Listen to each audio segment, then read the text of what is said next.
I am Himabindu, lecturer in English, working in Sir C.R. Reddy College for Women. Today I am going to deal with the first semester English Praxis 1, a course in communication and soft skills, which is common for all UG programs. Unit 5, Soft Skills. The topic is Emotional Intelligence.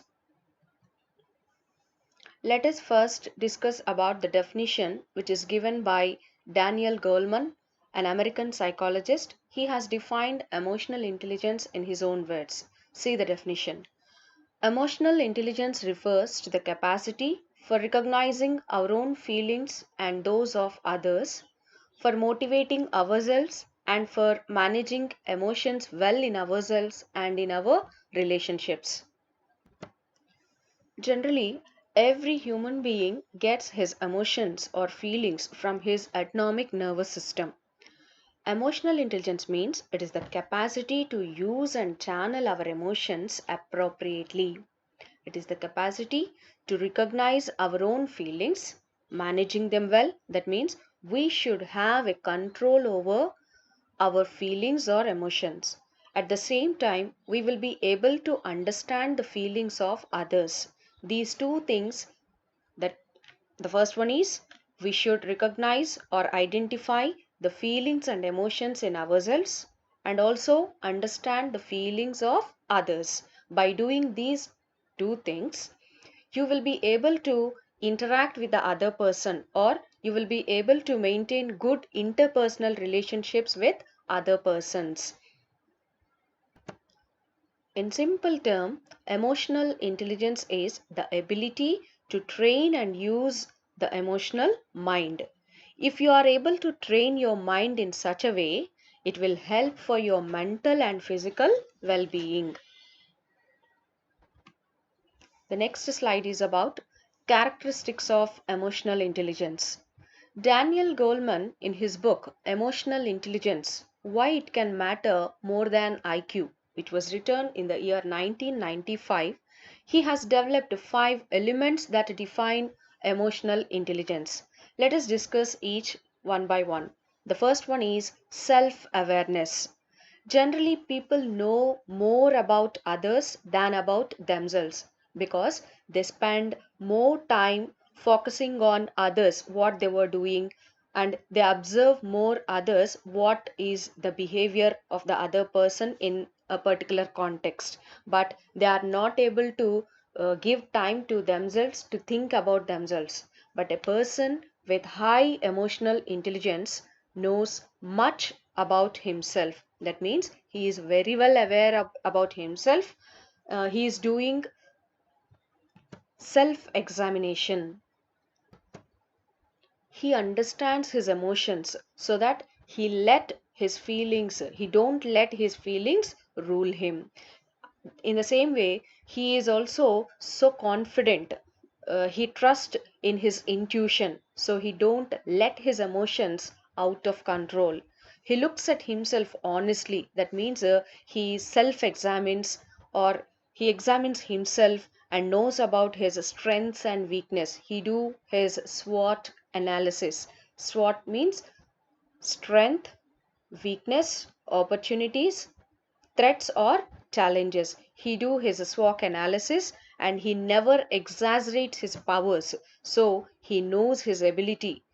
Basing on his abilities, he works or he performs better way in a work. Whatever he takes up the work, he should be able to give get he should be able to give good results. For example, a work is given to him to complete. By honestly evaluating his capabilities, he promised to complete it within a week. If he overestimates his powers and if he says he will do it in 3 to 4 days, he may not complete it. He fails to submit that work. That's why everyone should know about themselves and their capabilities. For that, they need to do SWOT analysis. By doing so, they will be very well aware of themselves. That is self awareness.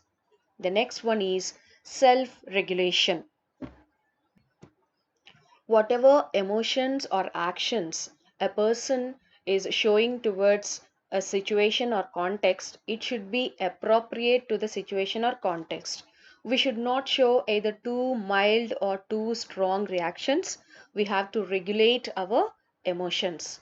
A person with high emotional intelligence don't allow himself to become too angry or jealous, or he don't take careless decisions. He thinks before he act. He's always thoughtful.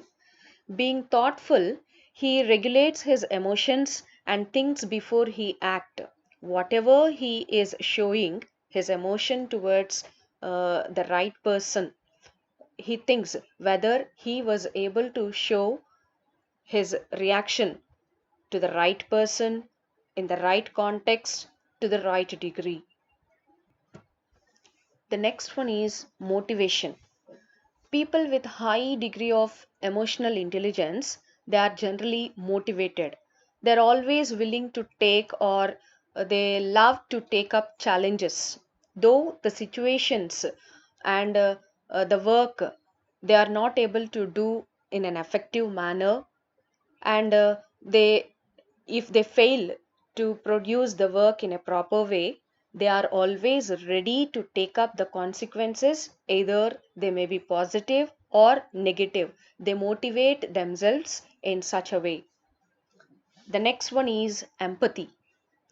Empathy means it is the ability to understand or identify the needs of the others who are around us. That means they give priority or importance to the needs of others rather than their needs. It is the second most important element of emotional intelligence. The first one is self awareness. The first one, if you need to be aware of yourself, that is self awareness. Second one is understanding the others, empathy. In the definition, we have learned that emotional intelligence refers to the capacity for recognizing our own feelings and those of others. Empathetic people are excellent at managing relationships, listening, and relating to others. They never judge people too quickly. They live an open and honest way of life. The last one is social skills. People with strong social skills are like team players. They focus on others rather than themselves.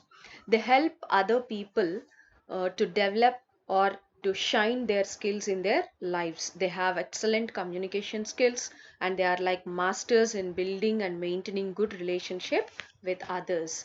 If you follow these characteristics, you will become an emotionally intelligent person.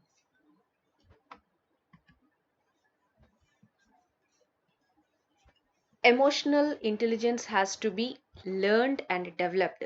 In order to improve your emotional intelligence, everyone has to follow the following strategies. The first one is do a self evaluation. Do the honest SWOT analysis of yourself in order to identify your strengths, weaknesses, and opportunities and threats. And if you overcome your weaknesses, you will be able to react to the situation in an appropriate manner. The next one is examine how to react to stressful situations. You have to identify yourself whether do you become upset when things are not happen in a way what you want. Control your emotions, especially when things go wrong. That means they didn't happen in the way you want. So examine how you are reacting to stressful situations.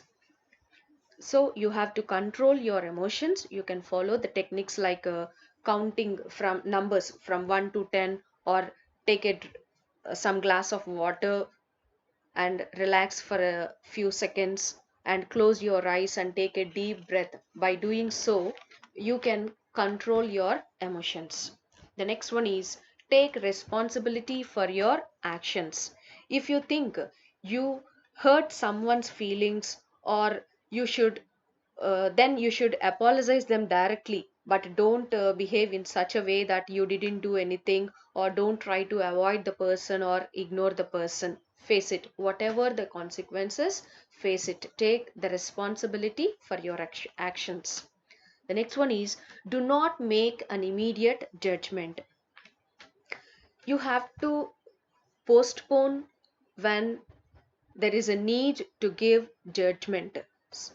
You should not do immediate judgment, postpone it until and unless you know really what had happened and what are the reasons to behave in such a way.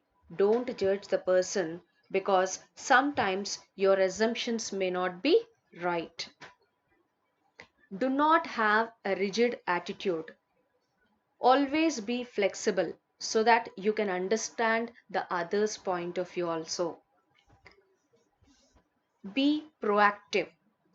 When an opportunity arrives, be ready to utilize it, but don't wait till the other person told what to do. You should be always ready to take up the opportunities whenever it arrives to you. The last one is, try to improve and maintain your social skills. If you interact with others or move socially with others, you will be able to maintain good relationship with others, so that you can understand the feelings of others.